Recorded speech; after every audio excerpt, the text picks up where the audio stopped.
Hey everybody, what is going on? Hexlex here, and ooh, do I have a Master Duel video for you, because it's time, he's here, we're finally ready to welcome Ringowurm, the dragon guarding the 100 apples, into Yu-Gi-Oh! Master Duel, which means, it feels like, I've said this a couple of times to a couple of different people, it feels like I finally get to take my weighted training gear off when it comes to playing Spright Synchro, right?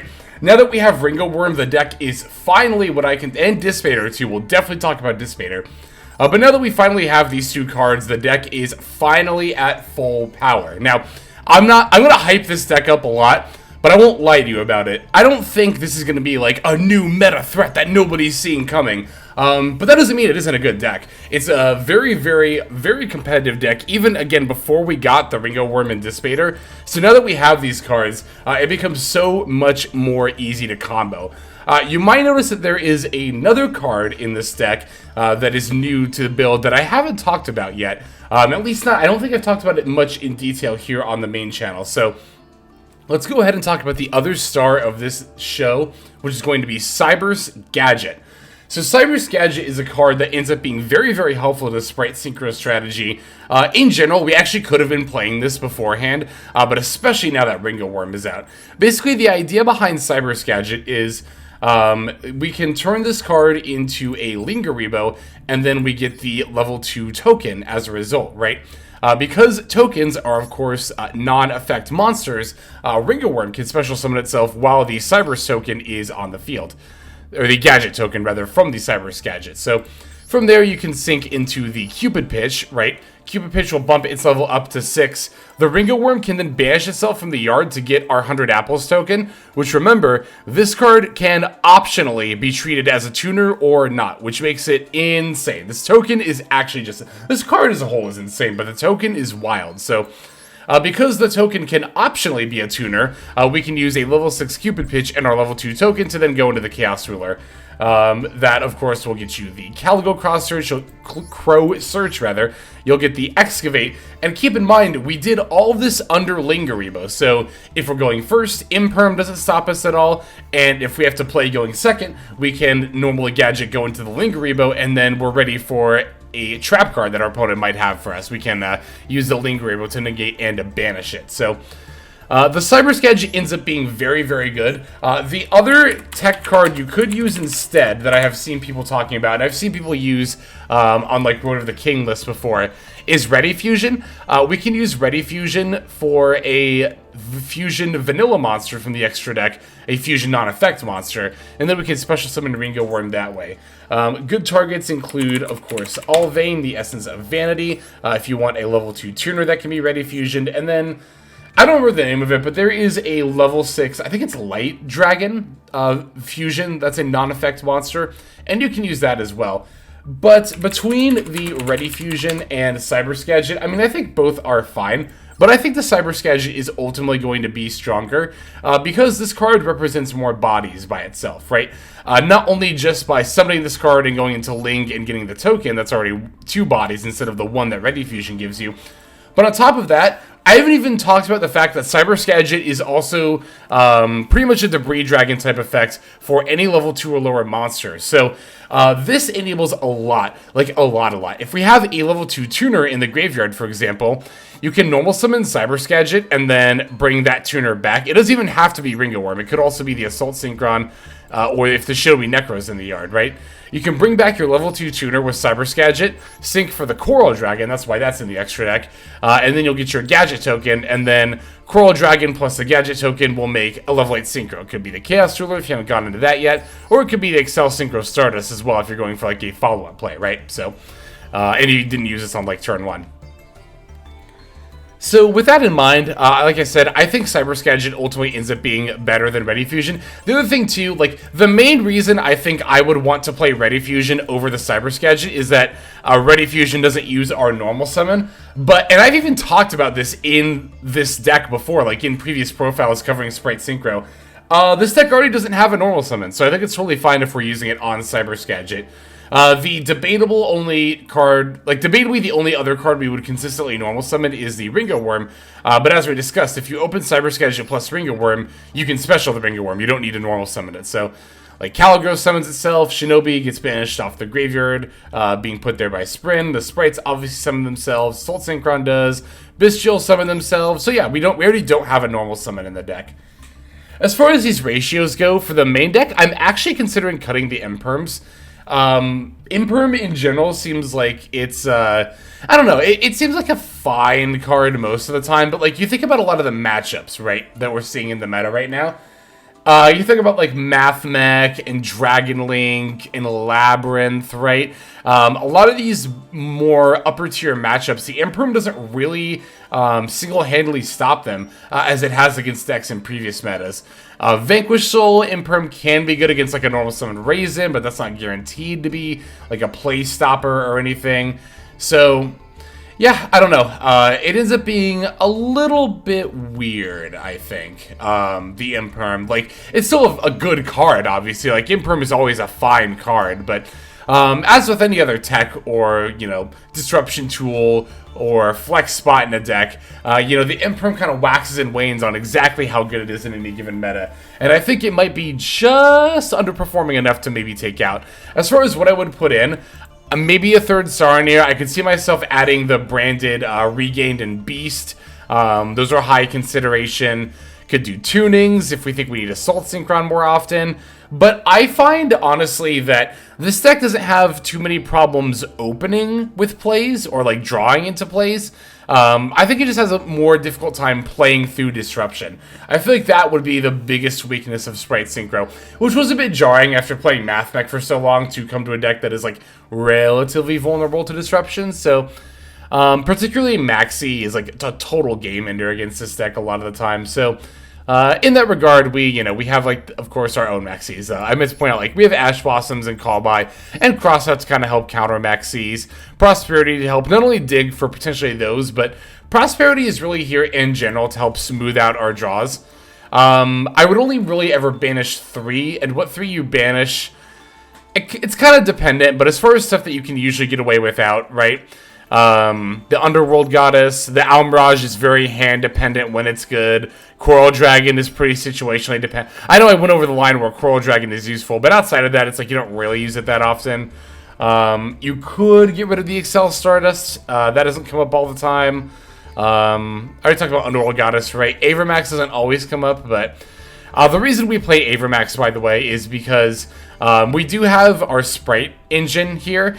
And a lot of the time, if you are interrupted in your other plays, you can potentially just throw out a starter and end on, like, Elf IP. So I want something threatening to be able to go into in that situation. Plus, you can also make Elf IP in addition to, like, our big Synchros, for example. I'm actually considering adding a second starter. That's another card that I'm considering cutting Imperm for. Also kind of considering cutting Smashers for the second starter. But historically, Smashers has been pretty good in Spright Synchro, so I'll keep trying it out, I think, for a little bit longer. The Cynet Mining. That was the other card I wanted to talk about in this build. Cynet Mining is not needed, but I find that Cyberse Gadget is, like, pretty much always the card that's, like, going to help start our plays, right? Cyberse Gadget plus pretty much any other card in this deck is, like, some kind of a combo. Even if you're not going into, like, Synchro stuff, right? Like, even if you open, like, Maxx plus Cyberse Gadget, you can discard Maxx, normal Cyberse Gadget, bring back the C, link the Cyberse Gadget for the Lingreebo, and get the Gadget token. And, again, now you have 3 bodies for the cost of, like, your normal summon. Well, plus activating Maxx. So, the Cynet Mining is fine not only for adding the gadget, but also we don't really care about sending the card in our hand to the graveyard. If it's a level 2 monster, then Cyberse Gadget just brings it back again anyway, so that actually doesn't even end up mattering. So, it's funny, the interaction between Cyberse Gadget, Cynet Mining, and the Spright monsters actually makes me consider possibly trying out Cyberse Gadget in a more pure Spright build, honestly. Because, like, even though it's a level 4, right? Like, again, it being normal summoned by itself still puts a level 2 monster and another body on the board, which is definitely enough to make plays by itself in Spright builds. So, anyway, that'll be a topic for another day. This build is definitely going to keep changing and evolving. Like I said, I'm already thinking about possibly taking out the Imperms, maybe Smashers to put in starter, and maybe a couple, like another Saronir, and maybe some more Bystial cards. But that's kind of where I'm at with this deck right now. So I'm going to break it down card by card, and then of course we have some games to check out. So let's go right into that. We are on 3 Maxx, 1 Caligo Clawcrow, 1 Shinobi Necro, 2 Spright Blue, 1 Spright Jet, 1 Spright Red, 1 Spright Carrot, 3 Assault Synchron, 3 Ringowurm, the dragon guarding the 100 apples, 3 Ash Blossom and a Joyous Spring, 3 Cyberse Gadget, 1 Bystial Magnamhut, 2 Bystial Saronir, 1 Bystial Druiswarm, 1 Bystial Baldrake, 3 the Bystial Lubellion, 2 Cynet Mining, 1 Pot of Prosperity, 2 Call by the Grave, 1 Crossout Designator, 1 Spright Starter, 1 Spright Smashers, and 2 Infinite Impermanence. That's going to be for our main deck. For the extra deck, we are on 1 Cupid Pitch, 1 Coral Dragon, 1 Chaos Ruler, the Chaotic Magical Dragon, 1 Accel Synchro Stardust Dragon, 1 Baronne de Fluer, 1 Bystial Dis Pater, 1 Chaos Angel, 1 Gigantic Spright, 1 Salamngreat Almiraj, 1 Ringowurm, 1 IP Masquerena, 1 Spright Elf, 1 Spright Sprind, 1 Mekk-Knight Crusadia Avermax, and then 1 Underworld Goddess of the Closed World. There is the list. Let's see those games now. Okay, so our first game for this video is going to be against Tearlament. They are on the Punk package and the Soldier Palm. I don't think they were using the Trivikarma. It wasn't like Monodium tier. We'll see that later. No, I'm not joking either. We will actually, but I want to show this game because not only do we go first here, but this will be a phenomenal example of like what kind of an end board we can set up going first with a great hand like this one. So I'm going to Cynet Mining, pitch the extra Spright Blue to add that Cyberse Gadget. Now I can normal summon the Cyberse Gadget and bring back the Spright Blue. Opponent's going to activate Havnus here. I have the Ash Blossom, but I'm actually going to let it go because here's what I'm thinking, right? One, it's really unlikely for my opponent to mill one of their Shirens off the Havnus here. But two, even if that does happen, I could just Ash Blossom the Kikalo search, right?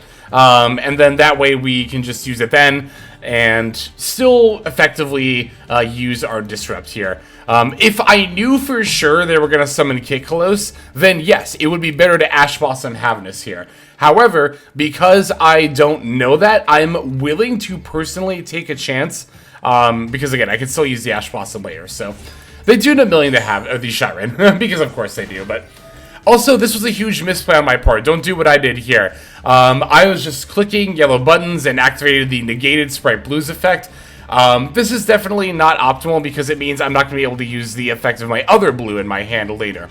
It's ultimately not going to affect our line that much, but just know that this was a misplay here. So, alright, Shiren F is going to activate to fuse. That's going to fuse with the Havnus on board in order to summon who else but Kikalos.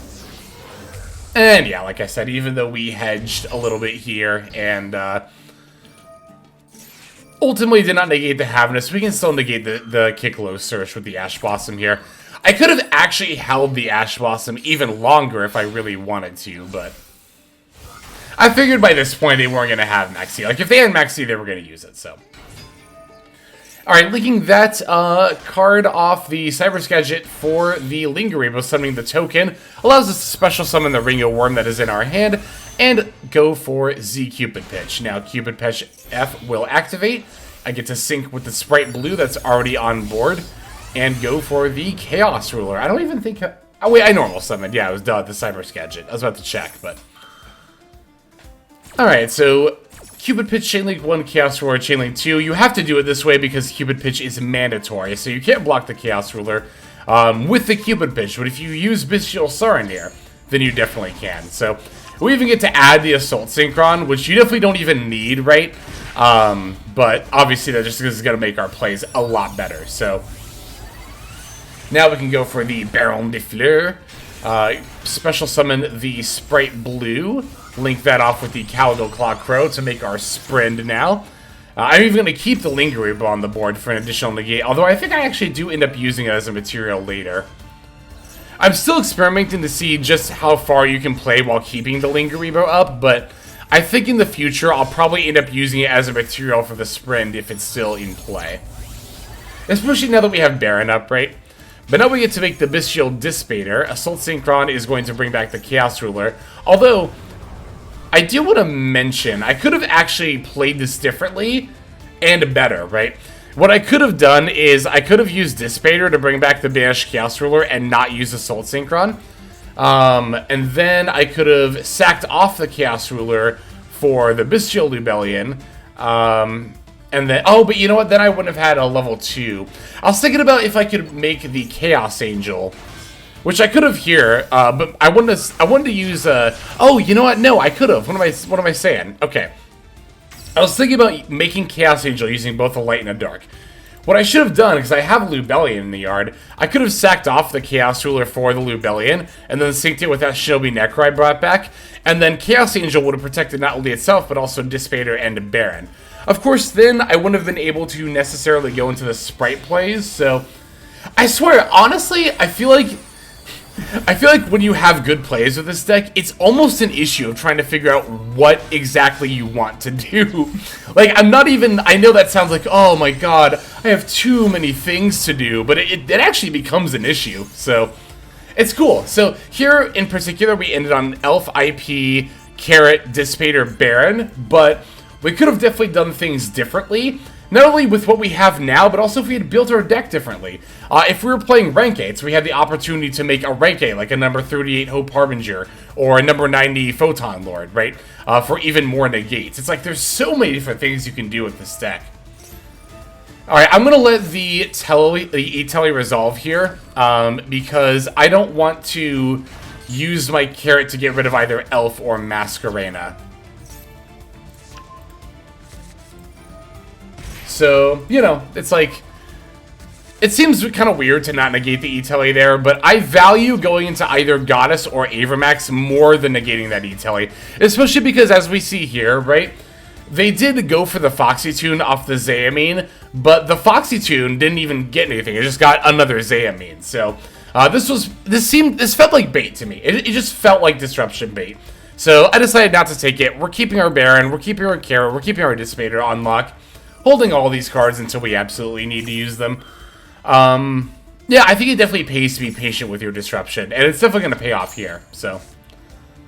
Like, the Kikolos Mill 5 is fine. The Havness I am going to negate, because this threatens to go into either Rolkalos or Kaleidoheart, and I don't want to deal with either of those. So, Havness will go ahead and negate. Here my opponent threatens to move to Battle Phase, which actually wouldn't have even been that bad, but I'll make it Avermax anyway, why not?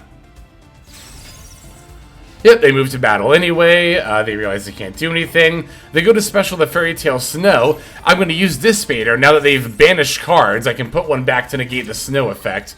And they only have 4 other cards in the yard, so they either have to give up their whole field or cards in their hand to be able to snow again, right? So, Nessie ends up being their last card, pitching a Purple Rhino they didn't want to use. They do make the Gamma Seal here, but thankfully they... you know, got rid of the Avermax, which allows me to put back the Nessie. I say thankfully, they could have actually made a level 10 Synchro like a Baronne before making or summoning the Gamma Seal, and then I wouldn't have been able to put back the, what is it called? The Nessie, but that wouldn't have really mattered in the grand scheme of things anyway. It's like, yeah, they can make a Baronne, but when I have Dis Pater, Baronne, Blue, Carrot, and all this other stuff on the field, right? And I still had the Avermax at that time, too. It's like, it's fine. Like, I don't really care if they make a Baronne compared to my Baronne Plus. So, that is the first duel. And again, even though I misplayed and maybe even potentially fumbled finishing out the combo, you can still see just how much a deck like this is able to put out. But of course, we still have a few other games, so we're going to go straight into those. Okay, 60-card Dragon Link is going to be our next opponent, and I believe we are going second to this duel. If not this one, then I'm pretty sure the other one we definitely are. Okay, yeah, it's going to be both this one and the next one we go second, so... 60-card Dragon Link. We do open with both the Sea and the Ash Blossom, which is, of course, pretty nice. Opponent's going to start off with the Chaos Space, pitching the... Thunder Dragon Dark. I'm going to Ash Blossom it. They go for the Gamma here. But thankfully I have the Maxi. So I'm actually really glad I used the Disruption in this order. I definitely would have rather gotten the Ash Blossom Gamma than the C, ultimately. So, yeah, we get the draw, getting the Ringowurm. So our hand is immediately great. I mean, honestly, double Lubellion Spright Blue is already plays, but the Ringowurm definitely makes it just so much easier to have plays. We also put our opponent in an awkward spot now, because now, like, the Thunder Dragon Dark being pitched off the Chaos Space, to me, is pretty clearly intent to set up a Colossus, but, like, how badly do we want, if you know, from this perspective of our opponent, how badly does our opponent want us to, you know, or want to go into the Colossus? Apparently badly enough to give us quite a few draws, which to me I don't think is worth. I actually talked about this recently in a video, but I feel like if you're going to play into a turn 1 Maxi, it's generally not worth it, especially giving your opponent, I think, 3 or more draws, right? It becomes super dicey at that point, because you got to end on something that's going to really stop your opponent from being able to do anything no matter what, which is just not going to be the case with this Colossus here. I mean, the Imperm aside, right? Like, actually, I want to figure this out for a second. Let's say I didn't open Imperm, right? Then I could have, what did they add, a Druiswarm? But I still could have normal summoned Cyberse Gadget, linked off for the Ringowurm, right? Made the token, special the Ringowurm. The blue doesn't get to add, but we still get to Synchro climb. The Cupid Pitch might not get to add. We already have Assault Synchron. Like, I've already drawn so much here that the Colossus stopping my searches, I don't think that would have actually stopped me from having plays, or at the very least outing what they currently have on board. But yeah, then there's the other issue of giving your opponent so many draws to put up something like a Colossus, is that not only could you potentially draw them into the things they need to make plays regardless of what you put up for disruption, but on top of that, you might draw them into the thing to out the disruption you put up. So I don't think my opponent playing as far as they did to make Colossus was worth it. I frankly don't. Alright, there is the Ringowurm. The Cyberse Gadget now gets to make the Gadget token, which allows me to special summon the Ringowurm. I get to then sync off the Ringowurm and the Gadget token for the Cupid Pitch. They're going to Druiswarm the Ringowurm right away here, which is fine. I mean, they did it that way because I'm pretty sure Ringowurm banishes its cost. Yeah, so it makes sense why you'd want to preemptively Druiswarm. It's just, it's not going to be enough. Although, to be fair, I feel like, wouldn't you want to Druiswarm the Chaos Ruler anyway? I guess they didn't want me to Synchro climb, but, like, I mean, to be fair, they don't know I have an Assault Synchron, but the thing is, too, like, I can also just mill another Ringowurm. Oh, reason number, like, 87 why Ringowurm is a cracked card. You don't have to Synchro Summon using it as a material to get the token. You just have to have Synchro Summoned previously that turn. So you can sync for a Chaos Ruler, and even if you didn't open Ringowurm, if you mill one with the Ruler, you'll still be able to banish the Ringowurm and then get the token, so. Card is insane. Ringowurm is actually just an insane card. And I'm definitely going to be seeing if there's any applications for it, like, even beyond just Spright Synchro, right? And yeah, here, as you can see, my opponent just conceded in the middle of our combo. I don't think it would have been difficult at all to find lethal there. The Colossus is, again, impermed, so it's not like it has, like, the protection effect, right?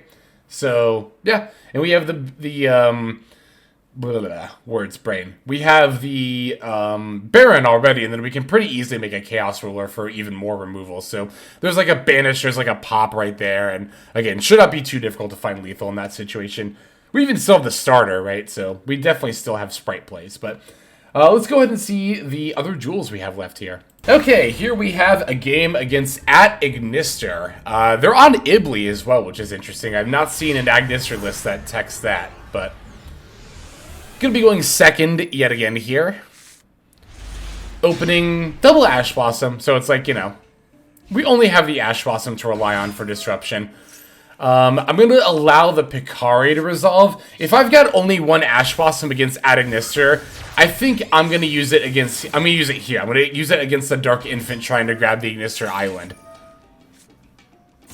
Granted, there are a lot of Ignister hands that can play through this, but I feel like this is something our opponent would have, like, the most difficult time playing through, if that makes sense. So they're going to use I Meet You, revealing the transcode to grab the Gachiri, especially in the Gachiri, linking the Gachiri and Dark Infant off now for, I'm assuming, Splash Mage here? Yeah, Splash Mage.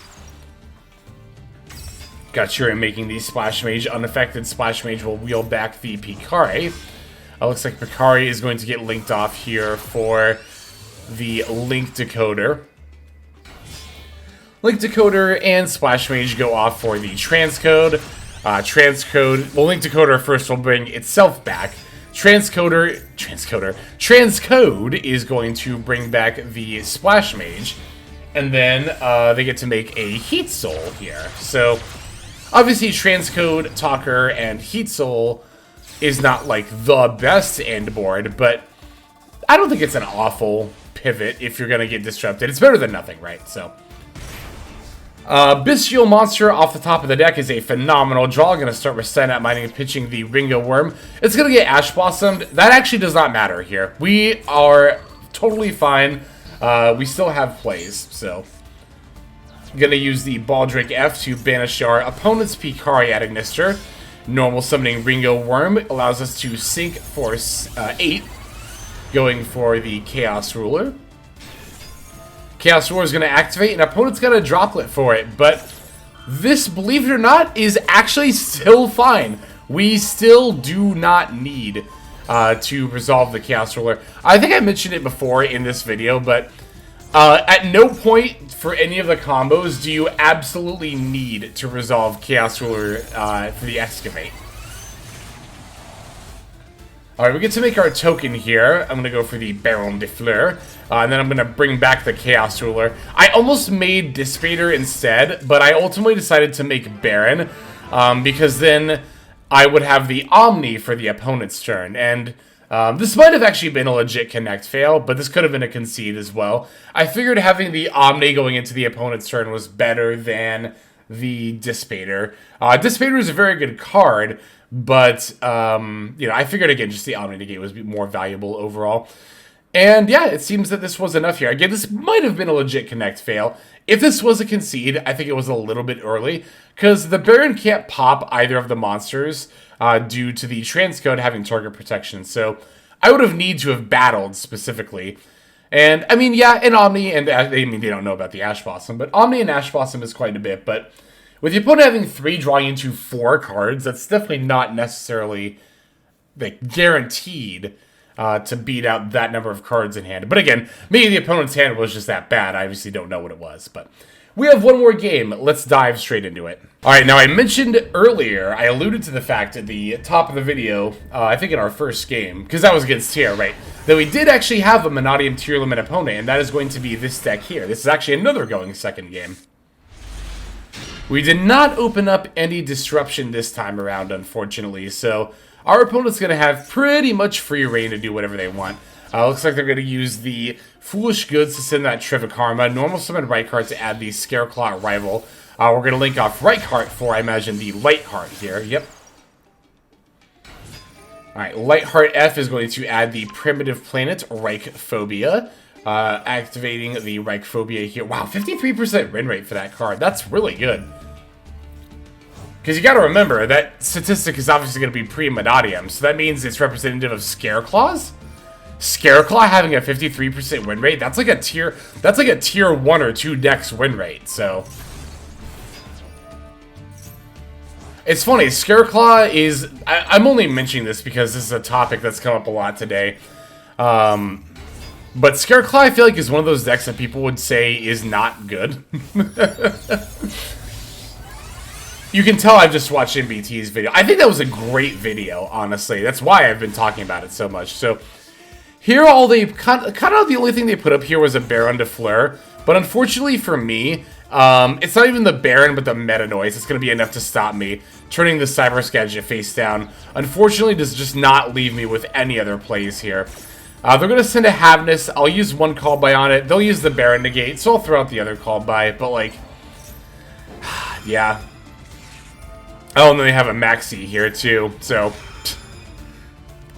I ran into a lot of Maxis while doing testing for this deck. It made it kind of hard to evaluate if the build was off or if I just got unlucky. But more testing will tell. I might even just do more testing with the Imperms in before I try taking them out. But yeah, after Cyberse Gadget gets turned face down, I really don't have any other option here but to pop the Smashers. And our opponent ripped a Rhino Heart, so I'm just going to go ahead and concede. Yeah, wow. If it were not for the Meta Noise, if it weren't for the Meta Noise, really, I feel like we could have played through the Baron's Omni Negate. Unless it negated the Cyberse Gadget. Then we would have been subbed again. But Well, would we have? No, yeah, we would have, definitely. So, it's like, I feel like that was one of those hands. I mean, this is what I was talking about in the profile, right? I feel like this deck does have a bit of a time playing through Disruption, even a little bit of it sometimes. So, maybe that ends up being the deck's biggest weakness, and maybe we do need to compensate for that as a result. But I'm definitely going to be doing more testing, and you're definitely going to see more Spright Synchro content. I know a lot of people who watch the channel are like very excited for this deck, like as excited as I am. So if you've got anything to share about your builds, if you've been trying out this deck, definitely let me know in the comments below. I am very eager to talk about this deck in like any capacity. But that'll do it for the video. Let us move now to our outro. Alright everybody, that's going to do it for this video. Thank you for watching it all the way to the very end. That means a whole lot to me, and it's also a fantastic way to support the channel. And if you're interested in supporting the channel in other ways besides YouTube, there are plenty of ways to do that. If you check out the description below, you'll find a bunch of links down there. One of them goes to my Patreon. You're actually seeing the names of everyone subscribed to the Patreon on the screen right now. So if you're interested in getting your name in the credits here at the end, if you want to see more daily Master Duel content, or if you're interested in one-on-one private coaching sessions, I offer all of that on Patreon. I also stream live on Twitch. Feel free to go ahead and click that link and follow and or subscribe there. I also have the Discord community, if you want to follow that link, where hundreds of duelists have already signed up. Free to join, and you can just come hang out, talk about the game, and chill in general. Final link that's going to be in the description is my Twitter. You can follow that if you want some more notifications of what's happening with the channel. So, all in all, thank you all so much for watching, and I hope you have a fantastic day.